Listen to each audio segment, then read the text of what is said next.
Hace 2000 años bajó a este mundo físicamente nacido de una mujer. Sin embargo, el nacimiento de Cristo no se introdujo a este mundo como tú y yo nacimos. Porque de acuerdo a las leyes de la genética, que hasta 1860 se descubrieron por Gregorio Mendel, cuando descubrió las leyes de la herencia, y hasta 1954 el doctor James Crick descubre el ADN, el ácido desoxirribonucleico, que es el código genético que tenemos en cada una de nuestras células. Hasta ahí se comenzó a investigar que la Biblia era 2000 años más antigua y más moderna que la genética que se había descubierto 2000 años después. Porque la Biblia escribía en Mateo y en Lucas que la Virgen María, la Madre de Cristo, nació sin la intervención de José. Y por muchos siglos se especuló, pero ¿por qué José no tuvo nada que ver con María?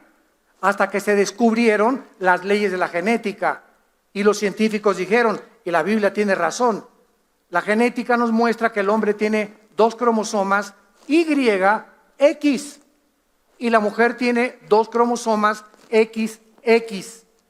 Todos nosotros los que somos varones es porque cuando mi padre tuvo relaciones con mi madre, el esperma Y, la mujer no tiene ese cromosoma, el esperma Y ovuló o fertilizó el óvulo de mi mamá y nací varón, nacimos varones.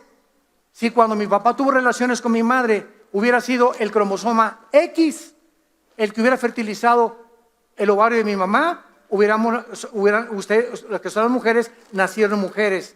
Entonces todas las mujeres tienen XX, el hombre tiene genéticamente YX.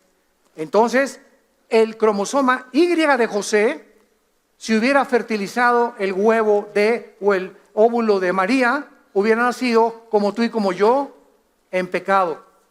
Y el Hijo de Dios no podía nacer en pecado, porque el que moría en la cruz nos tenía que perdonar. Y un hombre no puede perdonar a otro hombre. Un papa no puede perdonar a un hombre. Miguel Arcángel no puede perdonar porque son ángeles. La única persona que en la cruz podía perdonarnos era Dios. Así que el Mesías tenía que ser hombre y tenía que ser Dios, identificado con la humanidad, identificado con la divinidad, porque solo Dios puede perdonar pecados. Entonces, este Dios que estamos comenzando a conocer, y no nos bastarían 500 años para penetrar la mente, la incomprensibilidad de la manera como Dios actúa, nos muestra que Dios es un Dios de amor, es verdad. De tal manera amó Dios al mundo que nos dio a su Hijo unigénito, para que cualquiera de ustedes que crea en Él no se pierda, mas tenga la vida eterna. Pero ese Dios de amor también es un Dios de justicia. Mirad la bondad de Dios, dice Romanos 11, y la severidad de Dios. Cualquiera que trate de burlarse de Dios o de creer que porque Dios es misericordioso y es amor, crea que lo que sembramos no recogemos o que Dios no va a castigar el pecado, se equivoca completamente. El otro día que estábamos hablando con un grupo de personas que me decían, bueno, pues es que tenemos que vengarnos por nosotros mismos y hay que acabar con la maldad en el mundo, por aquí y por allá. Y yo les contesté, bueno, si realmente después de la vida no hay un castigo, entonces todos los que han hecho mal en la vida, todos los nazis, musulmanes que han se estrellado contra aviones, que han los radicales que han con actos terroristas masacrado gentes, genocidas como José Stalin, Hitler, etcétera, etcétera, de la noche a la mañana pues les cayó una bomba y se murieron. Pues qué lindo, ¿verdad? Nunca fueron castigados, nunca los metieron a la cárcel, nunca pagaron en esta vida por sus crímenes. Pero la Biblia nos muestra que después de esta vida, Dios va a castigar a los que en esta vida no fueron castigados. Y este es el estudio que estamos tratando de desarrollar. Comprender la forma en la que Dios tiene que juzgar, porque si hay un Dios que es un Dios moral, sería un Dios monstruoso si no castigara el pecado. La paga del pecado es la muerte, mas el regalo de Dios es vida eterna en Cristo Jesús. Veamos nosotros en Éxodo capítulo 20, versículo 5, que la Biblia nos muestra que hay una herencia de los pecados. Síganme con mucho cuidado. Los pecados de los padres muchas veces son transmitidos a los hijos y después a los nietos. Y así se pueden perpetuar muchos pecados que la Biblia llama maldiciones. Entonces hay maldiciones generacionales. Antes de leer un ejemplo, si tú tuviste alguna bisabuela bruja o un bisabuelo que practicó la brujería o una abuela bruja o que leía las cartas tarot, o cualquier persona en tu familia de tu segunda generación hacia arriba, papá, mamá, abuela, que haya practicado o que se haya metido en el mundo de las tinieblas de Satanás, de lectura del café, lectura de las cartas tarot, comunicación con los muertos, o gente en tu familia que hacía reuniones de espiritismo para comunicarse. Nosotros en nuestra propia familia, lo reconozco, una hermana de nuestro padre, de Alejandro y yo, teníamos una tía que iba a reuniones de espiritismo y trataba de ponerse en contacto con espíritus. Me acuerdo que se quería comunicar con un hijo que se le había matado y quería saber si su hijo estaba bien, y se reunían todos en la sala de su casa, apagaban las luces, contrataron a un medium, entre comillas, más enchamucado que nada, y trataban de comunicarse con los muertos. La Biblia, en Deuteronomio 18, del 10 al 12, condena cualquier práctica, advirtiéndonos que no es un juego. La ouija famosa es un instrumento satánico con muchísimo poder para destruir las mentes de los jóvenes. La ouija no es un juego, no es un juego. Tiene el diablo que entrar aparentando como un juego, como algo inocente. Se tiene que disfrazar como algo inocente para poder capturar, ¿verdad?, las mentes de los jóvenes. Si yo aviento un anzuelo al agua, al mar, sin carnada, a ningún pez engaño. Pero si le pongo al anzuelo un pez que se está moviendo, viene otro pez y lo muerde y queda ensartado. Se llaman señuelos. Se llaman, ¿verdad?, precisamente trampas para poder hacer caer a muchas personas. Entonces el diablo es el maestro en el arte de hacerte caer, a ti y a mí, cuando no conocemos sus estratagemas. Entonces toda esta área, si tú tuviste un abuelo brujo, una abuela bruja o bisabuela, etcétera, etcétera, se muere tu abuela, escuchen esto, y el espíritu de brujería que tenía tu abuelo se sale porque él no se muere. Los espíritus son eternos. Nadie va a ser destruido. O es el infierno o es el lago de fuego, pero los espíritus son eternos. El espíritu de brujería se sale, y si tu abuela tuvo 4 hijos, va a buscar en cuál de los 4 meterse para perpetuar, se llaman espíritus familiares, para perpetuar esta maldición de brujería en la familia. Por eso siempre en una familia hay la abuela o el tío o la bisabuela. Siempre que hay brujería o que hay artes ocultas o ciencias ocultas, siempre en la familia hubo alguien que tenemos que localizar quién fue, porque al recibir a Cristo rompemos esa maldición. Entonces ese espíritu se mete y se perpetúa por cientos de generaciones. Y por eso dice Éxodo 20, versículo 5: no te inclinarás a ellas, ni las honrarás, o sea, a los ídolos, porque yo soy Jehová tu Dios, fuerte, celoso, que visito la maldad de los padres sobre los hijos hasta la 3ª y 4ª generación de los que me aborrecen. Escuchen esto. Esto fue escrito hace 3,500 años. Señores médicos que nos acompañan, y señores cienciólogos que nos acompañan, y señores genetistas que nos acompañan, ¿cómo puede haber una visitación? O sea, tu hijo y tu hija y tus nietos van a seguir con las mismas cosas. ¿Cómo podría esto ser posible si no hubiera herencia? ¿Cómo se puede transmitir esto si no es a través de los genes? Y hasta 1860 se descubre que hay una transmisión de herencia de generación en generación. Y la Biblia nos muestra que somos espíritu, tenemos un alma y estamos dentro de un cuerpo. La Biblia dice que morimos espiritualmente cuando Adán y Eva rechazaron a Dios y decidieron independizarse y decidir ellos qué era el bien y qué era el mal. El árbol del fruto de la ciencia del bien y del mal. Vean esto, somos un espíritu, tenemos un alma y vivimos dentro de un cuerpo. Nadie más que la Biblia nos puede dar testimonio de qué estamos formados los seres humanos.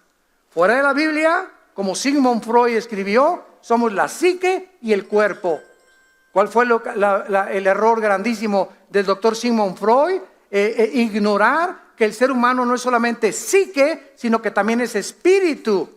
Y que no es la psique, no es la mente el problema, la paranoia, la esquizofrenia, la psicosis, las psicopatías, todos los problemas mentales que se califican como mentales, tienen una raíz más profunda, que es el espíritu. Entonces, por eso se puede tratar a una persona para quitarle la esquizofrenia o la psicosis o la paranoia y que tengo miedo de la gente y tengo miedo de todo y me quiero esconder, conductas antisociales. Todo esto que se califica en el área mental no se avanza muchísimo, porque cuando llegan a un punto donde se pueden controlar, el psicólogo manda al cliente al psiquiatra, porque solo los psiquiatras te pueden recetar medicinas. Y los psiquiatras no tienen nada para poder curarte la esquizofrenia, ni la psicopatía, ni nada más que con chochos, con químicos, nada más. Tú visita cualquier hospital psiquiátrico en el mundo, el que tú quieras, y a todos los enfermos los tienen enchochados, drogados, porque es la única manera de controlarlos. No hay capacidad ni método humano que pueda cambiar a una persona más que la sangre de Cristo.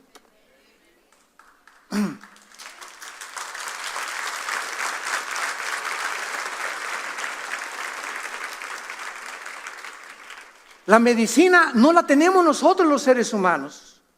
No está en nuestras manos poder decidir cómo curar a una persona que tiene problemas mentales. No está en nosotros la capacidad. ¿Quiénes somos? No somos dioses. La constitución interna de un ser humano, solo Dios la pudo haber diseñado. Y Él es el único que conoce, el fabricante, es el único que conoce el producto. Si yo tengo un coche Volkswagen y comienza a aventar humo, no lo llevo a la Ford, ni lo llevo a la Chevrolet, lo llevo a la Volkswagen. Porque ellos fabricaron ese carro y saben lo que tiene ese carro. Tengo un BMW y ya tienen aparatos ahorita electrónicos donde ya lo conectan, y a través de la conexión inmediatamente en la computadora aparece en qué partes de la máquina ahí está, hay algo descompuesto. Entonces, así nosotros vamos con Walter Mercado, con la doctora Corazón, al psicólogo, al psiquiatra, y nos pueden dar una ayuda superficial nada más. Pero ¿quién te conoce? ¿Quién nos fabricó? Dios. Y tenemos que recurrir a Él para que seamos sanados. Él es el único que puede cambiar el corazón perverso y engañoso más que todas las cosas. Y fuera de Dios no hay absolutamente ninguna cura, ninguna esperanza.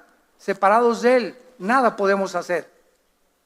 Ahora bien, vamos al libro del Génesis y veamos en el libro del Génesis, en el capítulo 14, cómo Dios, en la primera conferencia de esta serie, vimos que Dios juzga de diversas formas de acuerdo al grado de pecaminosidad.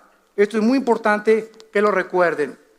Dios juzga de acuerdo al grado de pecaminosidad y de acuerdo a la luz, al conocimiento que la persona ha tenido del bien y del mal. En el tiempo del diluvio, durante 120 años, Dios habló a través de Noé y el mundo no quiso arrepentirse de sus pecados. Y siempre, en el momento que una persona rechaza el arrepentimiento o cuando una nación o una familia no quiere arrepentirse, viene el juicio de Dios como consecuencia lógica. Entonces, en tiempos de Noé, 120 años duró la misericordia de Dios y vino el diluvio. Y solo 8 personas, Noé, su esposa, sus 3 hijos y sus 3 nueras, se salvaron. Cuando venimos a Génesis 18, que ya lo vimos en la primera conferencia, vimos a Sodoma y Gomorra. A Sodoma y Gomorra, Dios le dio 24 horas. En el diluvio, 120 años. Inmediatamente vienen los cuestionamientos. Oye, ¿por qué se tardó tanto Dios antes de Sodoma y Gomorra? ¿Y por qué con Sodoma y Gomorra 24 horas? Dios le dijo a Abraham en Génesis 18, ve y dile a Lot y saquen a Lot y a su familia porque destruyo mañana Sodoma y Gomorra. Y lo interesante es que dice en Génesis 19 que había jóvenes y viejos homosexuales. Y Dios destruye tanto a los jóvenes como a los viejos. ¿Por qué? Porque si hubiera destruido solamente a los viejos, los jóvenes hubieran continuado perpetuando este pecado y se hubiera acabado la sociedad.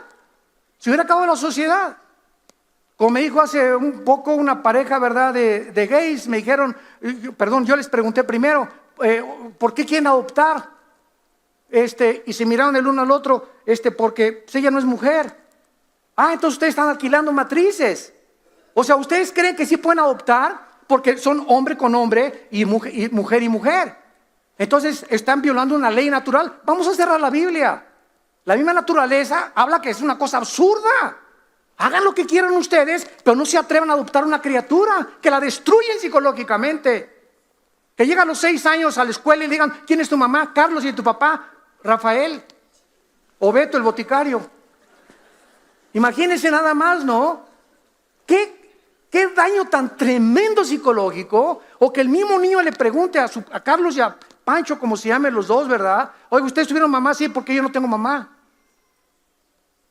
Ya dejémonos la Biblia, la misma naturaleza nos muestra la descomposición social a la que hemos llegado, de llamar a lo bueno malo y a lo malo bueno. Entonces, Sodoma y Gomorra Dios no lo perdonó.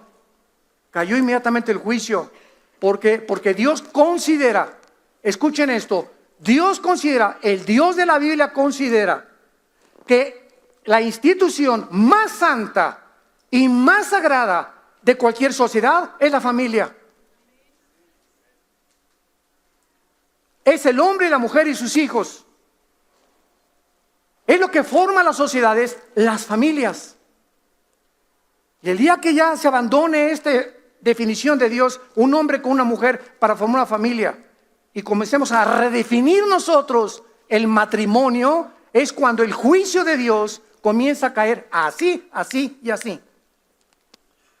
Porque es el síntoma de descomposición social más grande que existe en cualquier nación.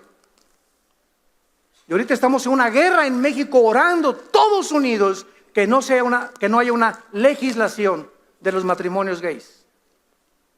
Orando, pero así. Ayer oí un reporte buenísimo donde cantidad de senadores se levantaron del PRI y de otros partidos protestando, ¿verdad?, contra el Ejecutivo de que no llegue a legislarse esta ley. Porque no se imaginan el juicio tan grande que caería sobre nuestra patria. No se lo imaginan ustedes. Si estamos mal, nos iría 5 veces peor todavía.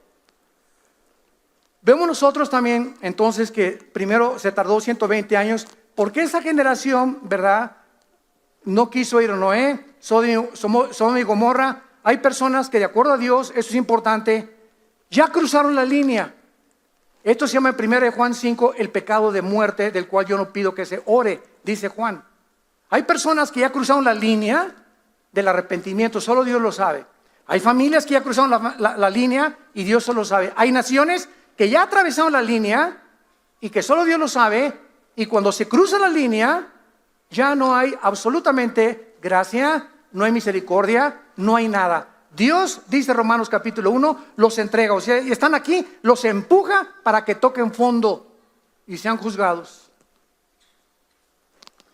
Cristo llega al mundo y llega a una ciudad llamada Betsaida y Corazín.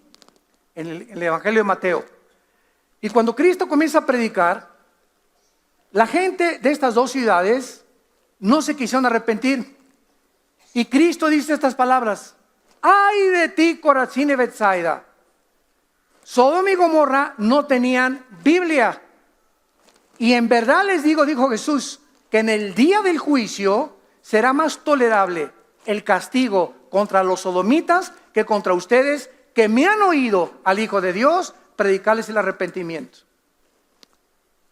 Entonces vemos de qué manera Dios juzga de acuerdo a la luz que hemos recibido. Por ejemplo, todos los que hemos leído, dice Romanos 2, la Biblia, todos los que hemos oído la Biblia, por eso mientras más la oigas, más culpable eres. A muchos ni les convino venir. Mientras más oigas este mensaje, escúchame esto, mientras más oigas este mensaje y más tardes en arrepentirte, más te endureces. O sea que el mensaje de la Biblia produce un doble efecto: o te derrite y te quebranta, o te endurece más. ¿Sabías eso? Si tú oyes y oyes y oyes, y eres de esos, ¿verdad? Personas que van a la iglesia y los domingos de hace 1 año, 2 años, 5 años, 8 años, y tú no has cambiado. No, dentro de ti no hay más amor por tu esposa, dentro de ti no hay más amor por tus hijos, no tienes un concepto de integridad y de la santidad mucho, mucho más elevado que el que tú tenías hace 1 año, 2, 3 años, y no has crecido ni tu carácter está siendo transformado. No te conviene seguir oyendo la Biblia, porque te vas a endurecer y va a llegar un momento en el que cruce la línea. Y fue la línea que cruzó, por ejemplo, el rey Herodes. El rey Herodes le encantaba oír a Juan el Bautista. A ver, tráiganme ese predicador con la alabanza y con la alegría. Gloria a Dios, a su nombre, gloria. Me imagino ahí al rey Herodes así, ¿verdad? Hasta con sus castañuelas y con sus panderos y todo. Sí, sí, Dios es santo, etcétera, etcétera. Pero pasando el tiempo, jamás nada de lo que el Bautista le dijo se arrepintió el rey Herodes. Solamente le gustaba oír, endulzaba sus oídos. Y cuando vino la oportunidad de su cumpleaños, le pidió a su esposa Herodías, ¿verdad?, que a su hija, que se le iban los ojos por las jovencitas, le bailara en la danza de los 7 velos. Y el día del cumpleaños de Herodes, pidió una de tequila Don Julio reposado de este tamaño. Se tomó más de media botella, estaba hasta atrás con mariachis y con todo. Y en medio de la borrachera le dice a Herodías, ¿verdad?, dame a tu hija. Y la hija se va con él. Y entonces Salomé, la hija de Herodías, le dice al rey Herodes: ok, me voy contigo y me acuesto contigo, pero córtale la cabeza al Bautista. Y le cortó la cabeza al Bautista. ¿De qué le sirvió? Hay tanta gente como ellos, ¿verdad?, que oyen y les gusta la palabra y vienen a la iglesia, pero no se han arrepentido. No ha habido un momento en su vida en el que: Señor, te pido perdón por mis pecados, yo no puedo seguir así, entra a mi vida, ayúdame a cambiar. Si tú no intervienes en mi vida, yo no podría seguirte. No ha habido ese momento en la vida de muchas personas que llenan las iglesias cristianas, católicas y de cualquier otra denominación cristiana. No se han arrepentido. Y vemos nosotros claramente que dice la Biblia aquí en Génesis capítulo 14, que Dios le dijo a Abraham que ellos iban a ser cautivos en Egipto.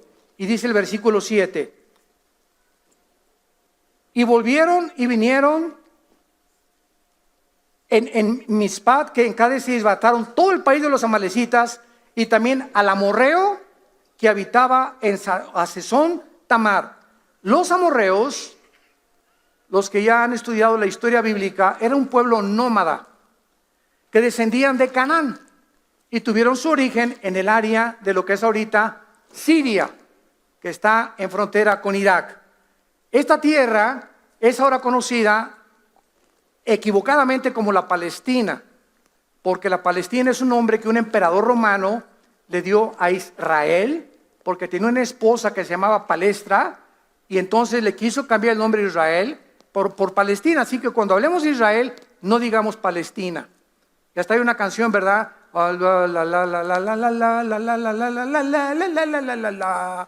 De la tierra de Palestina, que la cantamos siempre que vamos, ¿verdad, Alejandro? Y a Israel en los camiones.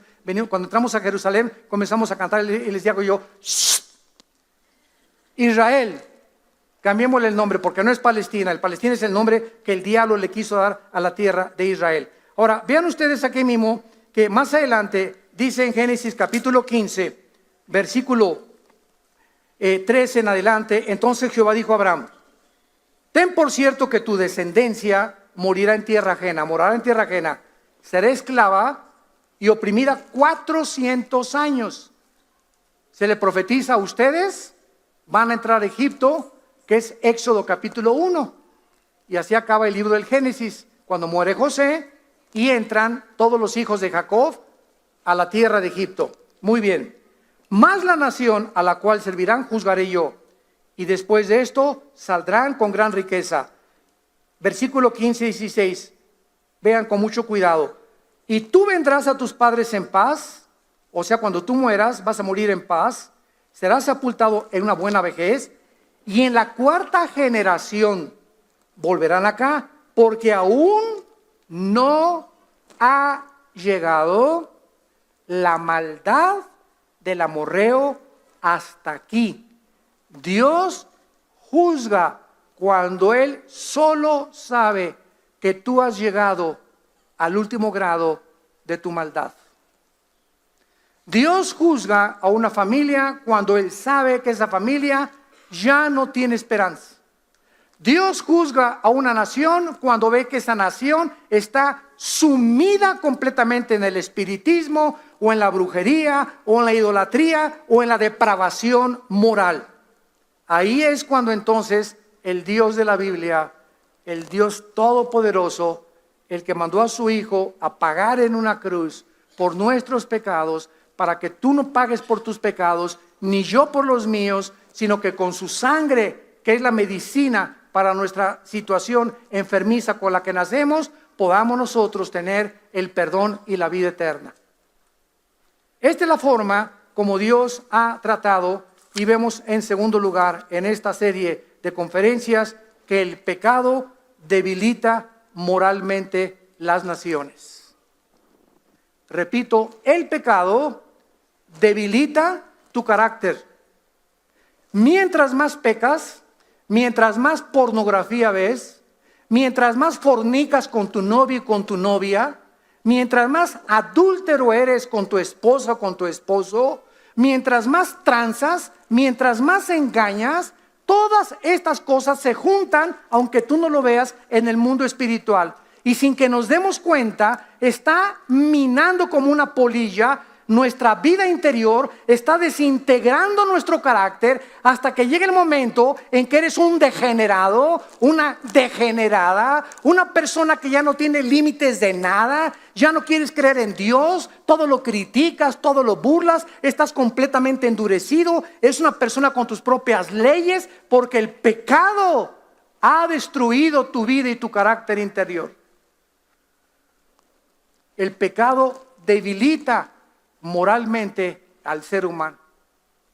Y por eso es tan importante que como cristianos, si hoy gritaste, si hoy viste una mujer con malos ojos, no importa las cosas que cada día se nos pegan, deshagámonos inmediatamente. Llegar en la noche, Padre, tengo una mujer ya 3 días, mi secretaria, que no me la quito de la mente, fuera en el nombre de Cristo, Pancho Pancholina. Con tu novio, ¿verdad? ¿Sabes qué? Basta, mi cuerpo ya no te lo vuelvo a dar. Eres mi novio, pero tú no tienes derecho. No saltemos a privilegios que no nos corresponden. No me quiero embarazar antes de tiempo, ni quiero tampoco ofender a Dios. Tengo temor de Dios, no me toques. Cuando tú haces eso, pasa lo contrario. Hay una fuerza espiritual interna que comienza a fortalecerte. Mientras más le digas al pecado, no hago esto, no veo esto, le volteo al canal de la televisión, me niego a ver estas cosas, no quiero hacer esta tranza, no quiero engañar, no quiero robar. Mientras más le digas no, a lo que sabes que tienes que decirle no, te fortaleces y te conviertes en un guerrero, en una guerrera, en un gigante espiritual, y no te imaginas cómo te va a usar Dios. No te imaginas. No te imaginas cuánta paz vas a tener. No te imaginas qué bien te va a ir en la vida. No te imaginas qué bendiciones tiene Dios para tu vida. ¿Quién subirá al monte de Jehová? Dice el Salmo 15, el puro de manos y puro de corazón. El que no ha elevado su alma a cosas engañosas. Esas personas son las que tienen comunión con Dios, y a esas personas les va a ir bien en la vida. Dios no puede ser burlado. Lo que tú siembras y lo que yo siembro siempre tendrá consecuencias, y siempre lo vamos a recoger. Vemos entonces que el pecado de los amorreos llegó al límite, y fue cuando Dios los juzgó, y entonces Dios tuvo que comenzar a levantar al pueblo de Israel.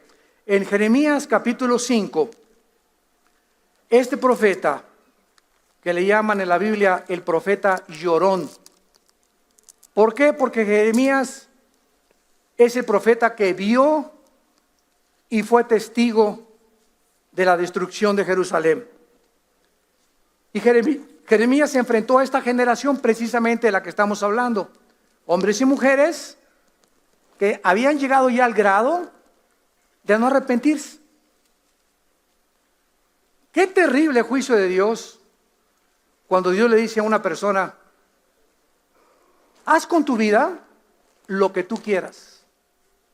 Yo, dice Dios, no me vuelvo a meter contigo. Cuando Dios abandona a una persona, una familia, una nación, es terrible. Terrible. 1000 veces peor tener de enemigo a Dios que al diablo. 1000 veces. Cuando Dios te dice: ya sabes qué, Pancho, ya te hablé una vez, ya te hablé 2 veces, ya te hablé 3 veces, Carmelita, ya te hablé 4 veces, 5 veces. ¿Sabes una cosa? No te voy a hablar más veces. Dice en Génesis 6 que desde el principio de la creación Dios estableció una ley: mi espíritu no contenderá contra el ser humano. No puede Dios forzarte a nadie ni a nada, porque si no, Dios violaría la característica más grande que Dios nos ha dado, que es el libre albedrío. Si Dios te obligara a que lo amaras, si Dios te obligara a que te portaras bien, si Dios te obligara a cambiar, entonces ya no seríamos responsables. Entonces Dios nos tiene, si tú quieres escoger eso, escógelo. Pero Dios te dice:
esta línea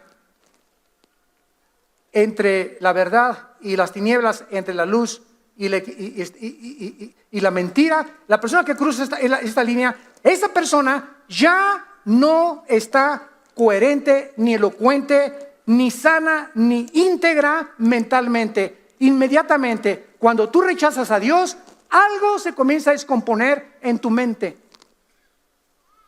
Comienzas a pensar locuras, tonterías. Vean ustedes en una forma macroscópica con los césares romanos. Llegaron el momento en que le dijeron al pueblo: somos dioses. Ya estaban descompuestos. Nerón mató a toda su familia y hasta su mamá. Calígula igual.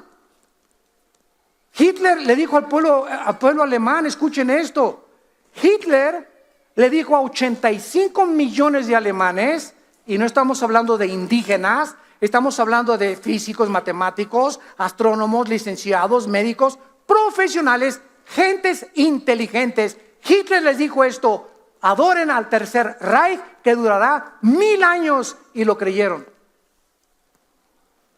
En el momento que crees la mentira, te entregas a la mentira. ¿Y cómo es posible? Dices, pasan los años, que los sociólogos y los analistas de la mente puedan, ¿cómo es posible que una gente tan inteligente pueda creer que un tonto, un baboso como Hitler pueda prometer 1000 años y creerle? ¿Cómo es posible? Pero hay gente para todo, hay seguidores para todo.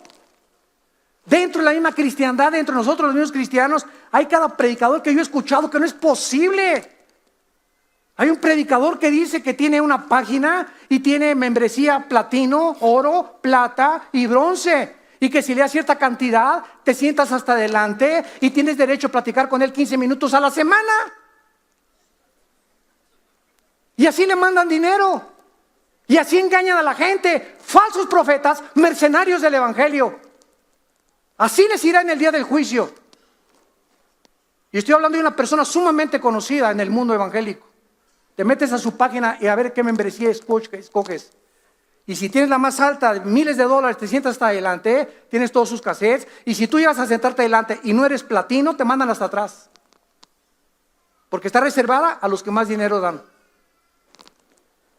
¿Y cómo es posible, te preguntas, que nosotros, llamándonos cristianos, aceptemos eso?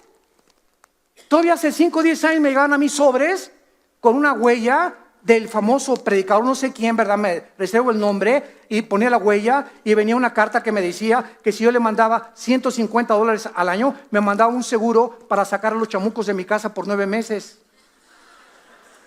¿Qué? ¿Qué? Como dicen los jóvenes, chale. Yo le decía, ¿habrá gente que crea eso? O sea, a los 9 meses tengo que comprar otro seguro para que las maldiciones se vayan de mi casa. Imagínate nada más. O otros que te venden frasquitos de aceite ungido de Jerusalén. ¿Qué Jerusalén ni qué aceite de oliva ni qué aceite de chalco? Ya no tiene ningún poder el aceite, es un símbolo del Espíritu Santo en el Antiguo Testamento. Y ahí ven y pagan $100 porque es de Jerusalén. Me lo puedes traer de chalco, es lo mismo. No tiene poderes mágicos, eso es atribuirle poderes mágicos a un objeto. El objeto de nuestra fe es Cristo.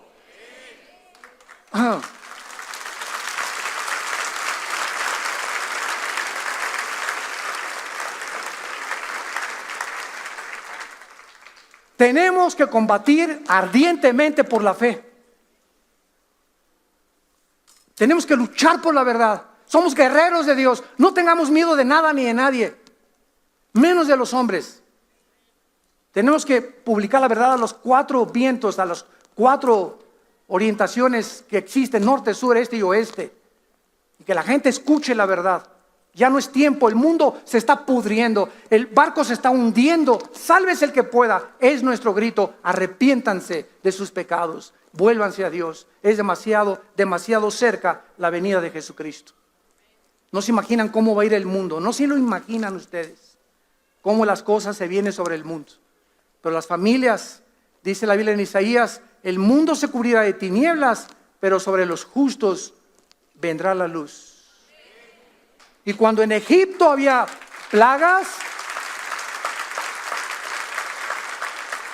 cuando en Egipto tenían oscuridad y ranas y piojos y estaba bajo los juicios de Dios, ahí en Gosén, en el pedazo geográfico donde Dios puso a Israel, tenían luz, no tenían plagas, no había enfermo ninguno de sus tribus, estaban bajo la bendición de Dios. Dios le agrada hacer una distinción entre su pueblo y el mundo. Escoge tú a quién quieres servir. Escoge tú. ¿Bajo qué amo quieres estar? ¿Bajo qué reino quieres que gobierne tu vida?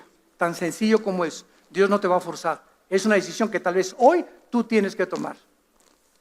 Y vemos nosotros a continuación también el clamor de los justos. ¿De qué forma tan tremenda? En Génesis capítulo 18, Dios le revela a Abraham, como acabamos de mencionar, voy a destruir Sodoma y Gomorra.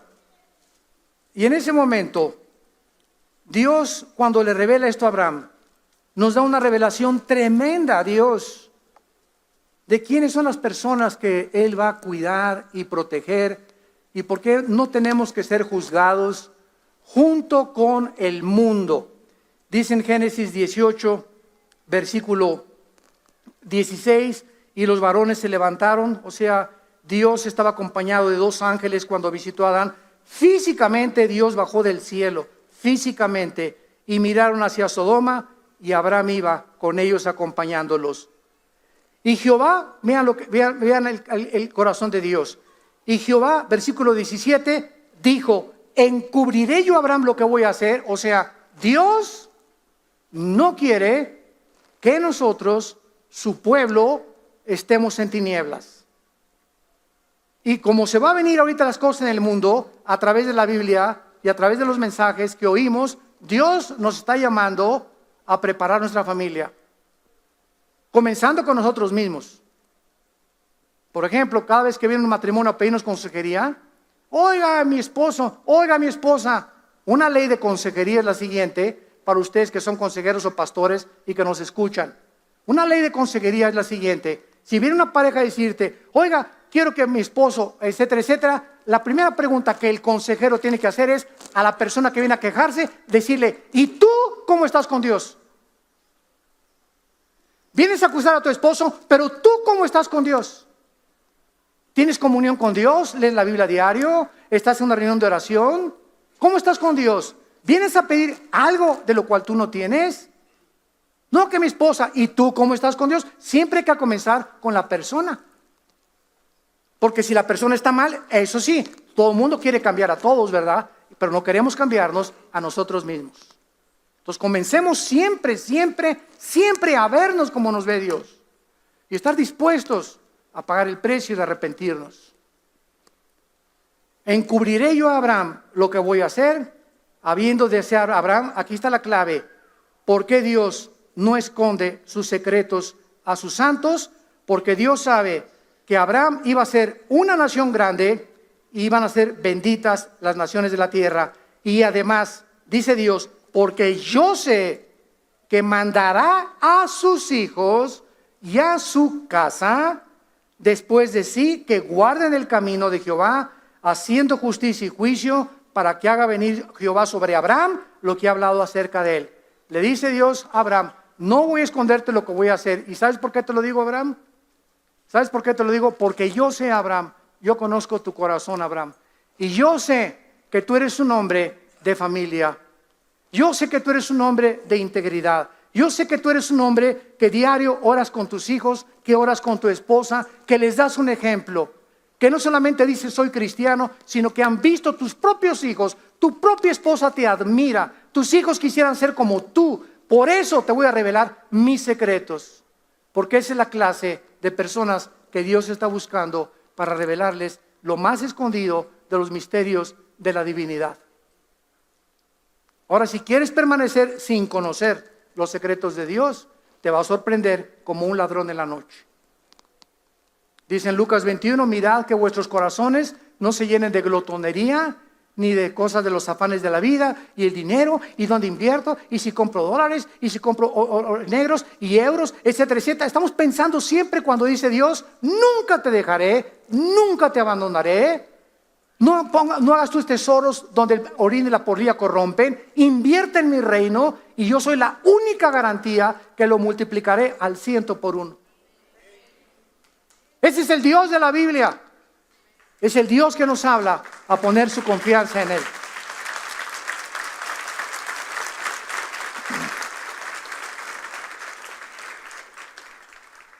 Ahora vayamos a Génesis 19 y veamos por qué Dios juzgó a Sodoma y Gomorra. Llegaron pues los ángeles a Sodoma, y en Sodoma se encontraba el sobrino de Lot, hijo de un hermano de Lot. Eso lo encontramos desde Génesis capítulo, de los primeros capítulos de Génesis. Y vemos nosotros que este sobrino de Lot se encontraba en Sodoma Y él, en el capítulo 13, Lot, cuando se pelearon los sirvientes de Lot, porque Lot era millonario, era riquísimo, perdón, Abraham era riquísimo, y su sobrino pues también tenía algo de ganado. Se comenzaron a pelear porque querían los dos tener los mismos pastos. Entonces en el capítulo 13 del Génesis, capítulos atrás, Abraham le dijo a Lot: sabes que no nos peleemos en frente de nuestros hermanos, porque estamos dando un mal testimonio. No nos peleemos en frente de la gente. Tratemos de lavar, como decimos en México, la ropa sucia en casa. La gente no tiene por qué enterarse si hay problemas en la iglesia o en tu familia. Traten de resolverlo privadamente. Entonces Abraham le dijo a Lot: mira, ve tus ojos, y si tú te quieres ir para el norte, yo me voy para el sur, Lot. Si te vas para el este, yo me voy para el occidente. Tú escoge. Él debería escoger porque era el mayor. Abraham era su tío. Y como por derecho, él podía escoger, pero le dio a escoger a su sobrino. Y entonces Lot hizo así. Y vio la región donde estaba Sodoma. Y vio ahí las bailarinas en bikini, ¿verdad? Y vio ahí todas las discos, etcétera, etcétera. Y arriba Zapata y bla, bla, bla. Y todo fértil. Dijo: no, yo ahí me voy. Y entonces Lot escogió irse a vivir a Sodoma. Y entonces Abraham lo dejó, y posteriormente vino una guerra. Se llevaron secuestrado a Lot, y todavía así, en el capítulo 14, Abraham va y lo rescata. Y es cuando vemos que entrega su diezmo a Melquisedec, que era Jesucristo encarnado. Digo, una teofanía, Jesucristo físicamente en el Antiguo Testamento, que le entrega los diezmos a Abraham, a Melquisedec, al Rey de Justicia. Entonces ya aquí encontramos a Lot en Génesis 19, y aquí descubrimos en Génesis 19 que Lot en Sodoma se encontraba cuando los ángeles entraron en las puertas de Sodoma. Antiguamente las personas que estaban en la frontera de una ciudad eran los jueces de la ciudad. Eran las personas que decidían si no había pasaportes, no había visas.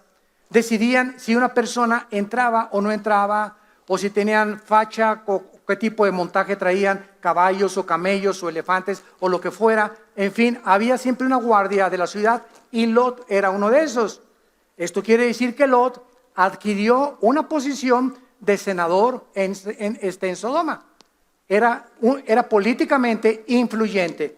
Llegaron pues los dos ángeles a Sodoma a la caída de la tarde, versículo 1, y Lot estaba sentado a la puerta de Sodoma. Y viéndolo Lot, se levantó a recibirlos y se inclinó hacia el suelo. O sea, esto nos habla de que él era una persona potentada política por estar a la puerta de Sodoma. Entonces llegan los ángeles y Lot les dice: pásenle a mi casa. Imaginen ustedes la belleza de los ángeles. Eran dos varones, que John Travolta, ni que Tom Cruise, ni que nada, ni que Rambo, ¿verdad? Los ángeles, me imagino, son seres perfectos como varones, muy atractivos como varones. Entonces pásenle a mi casa, y los pasó a su casa. No querían los ángeles, pero los metió. Pero los sodomitas, cuando vieron que pasaron por la ciudad los ángeles, imagínense nada más, los sodomitas comenzaron y se fueron en caravana detrás de estos dos varones, y le tocaron a Lot la puerta: ábrele, porque queremos tener relaciones con estos varones. Vienen de Hollywood, no, quién sabe de dónde vienen. Y entonces Lot no quiso. Y entonces los varones de afuera comenzaron a querer romper la puerta para meterse a la casa de Lot para violar a los ángeles. Y leamos lo que pasó. Versículo 4.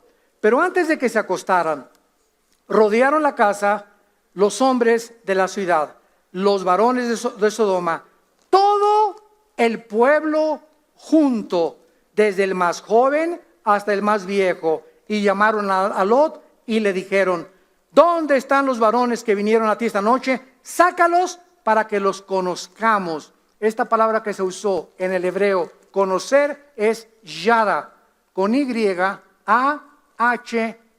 de Armando. Yada, que se usa para relaciones íntimas. Entonces Lot salió a la puerta, cerró la puerta y les dijo: hermanos míos, todavía les dice hermanos, Lot, qué bárbaro, ¿verdad? Mis hermanitos, písanlo, no hagan tal maldad. Mira lo que dice Lot: tengo 2 hijas que no han conocido varón, os las sacaré fuera. Hagan de ellas como bien les parezca, solamente que estos varones no hagan nada, porque vinieron a la sombra de mi tejado.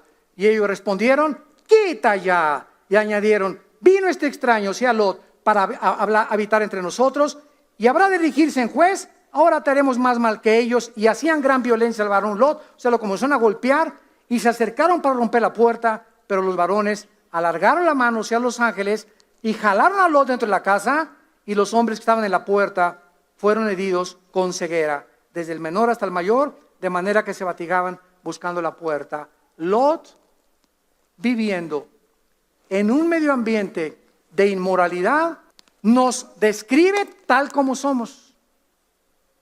Si hubiera sido escrita por hombres, hubiéramos ocultado cosas. No, la Biblia nos dice lo que es la humanidad en las diferentes épocas que hemos atravesado. Estamos en el siglo XX y ahora, ¿cuántas mamás? Yo me he escuchado, mi esposa que trabaja en derechos humanos y en muchas cosas para ayudar a la mujer, hemos escuchado cuántas mamás están vendiendo a sus hijas a la prostitución para ganarse dinero. ¿Cuántos papás violan a sus hijas? Este es el mundo que te sorprende. ¿Te sorprende esto? Esto fue hace 4.500 años. El corazón humano no ha cambiado. La misma maldad que hay en el corazón sexual existe en el ser humano sin Cristo.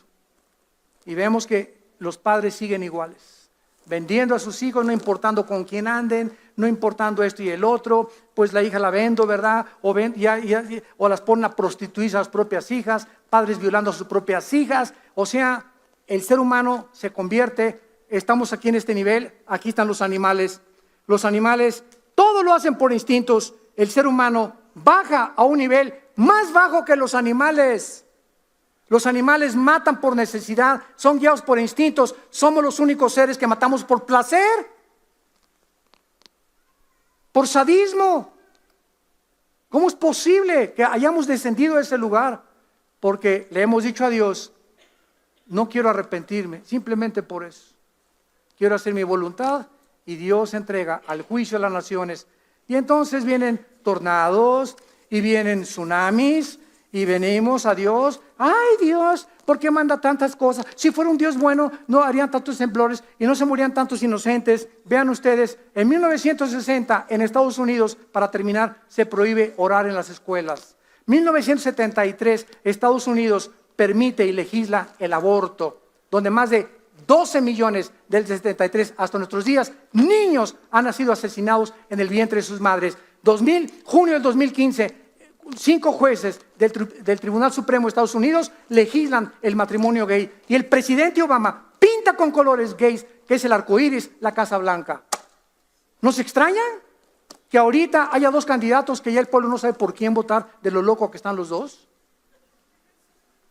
Nos sorprende la confusión a la que ha llegado la gente, que jamás en la historia había una elección como la que está atravesando Estados Unidos, donde la gente ya no sabe ni quién es quién, ni quién es agua, ni quién es melón, ni quién es sandía. ¿Por qué? Porque estos juicios, porque vemos nosotros que a través del tiempo han amontonado ira para el día de la ira, hasta que el juicio de Dios comienza a caer. Y quiero decirles algo: creo yo con todo mi corazón que si alguna de estas personas que están ahorita como candidatos en Estados Unidos ocupan la Casa Blanca, Estados Unidos es entregado por Dios al juicio final. Pero ¿sabe una cosa? Que como Dios no nos condena a nosotros, junto con el mundo, Dios nos saca del mundo antes que ellos. El Señor está a la puerta. Prepárate para encontrarte con tu Dios. En esta mañana, el Espíritu Santo te dice: arrepiéntete de tus pecados. Vuélvete a mí con todo tu corazón, y ríos de agua viva saldrán, y conocerás la verdad, y la verdad te hará libre. Padre, te damos gracias por tu palabra en esta mañana.